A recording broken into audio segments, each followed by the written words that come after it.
Prince Harry appeared to make a dig at the royal family as he announced his new military program for Netflix, months after being stripped of his titles. Harry and his wife Meghan Markle announced yesterday that they will produce their first Netflix series called Heart of Invictus, which will focus on athletes competing in the Invictus Games for injured veterans in The Hague in 2022. The series will be their first with the global streaming giant after signing a deal estimated to be worth more than £100 million last September as part of their plan to find financial independence away from the royal family.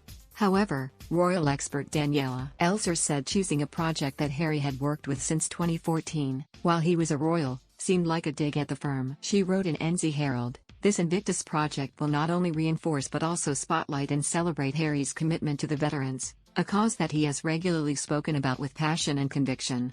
In unveiling this series as their first Netflix outing, the message seems loud and clear: no matter whether he holds a clutch of shiny titles or not, Harry's dedication to this cause is steadfast. That is, the 36-year-old does not need any sort of royal imprimatur to keep supporting the men and women who have fought for their countries. That the ties which bind the Duke and the military community run deep and will not be affected one jot by some starchy change of an honorific. Electing to focus on Invictus also serves as a pointed testimonial of just how successful a working member of the royal family Harry was. The foundation of the Invictus Games in 2014 was a shining success story from word go and helped reinvigorate the idea of what a modern member of the royal family could achieve and do in the 21st century.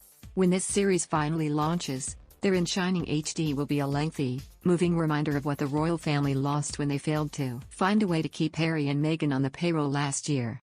The new show will follow competitors from around the world as they work towards competing in the Invictus Games being held next year after it was postponed in 2020 due to the pandemic.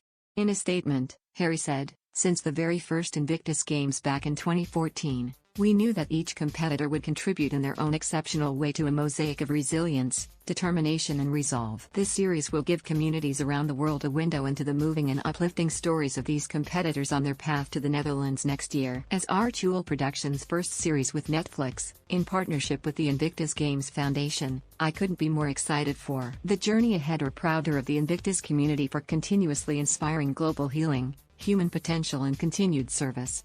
Elser noticed Harry's use of the word service referenced his and Meghan's previous statement they released after the Queen stripped the couple of their titles in February. She said, "The question of service, who and how one can live a life committed to the greater good, has very clearly been a sore point for the retired army major." When the couple were stripped of their titles, they put out their own statement which pointedly concluded, "We can all live a life of service. Service is universal." Buckingham Palace announced that Harry and Meghan would lose their remaining official royal roles including as Captain General, the Royal Marines, and Honorary Air Commandant, RAF Honington, for him and as the patron of the Royal National Theatre and Vice President of the Queen's Commonwealth Trust for her. A spokesperson for the Duke and Duchess said that they have offered their continued support to the organizations they have represented regardless of official role. They added, "We can all live a life of service. Service is universal." Harry went on to tell James Corden he was still dedicated to service despite cutting ties with the royals. "We never walked away. I will always be contributing. My life is public service, so wherever I am in the world, it's going to be the same thing." Back in February, a source also said Harry and Meghan had absolutely, no question wanted to retain the positions they had lost. They said, "They do respect the decision but they always made clear they were committed to doing the roles."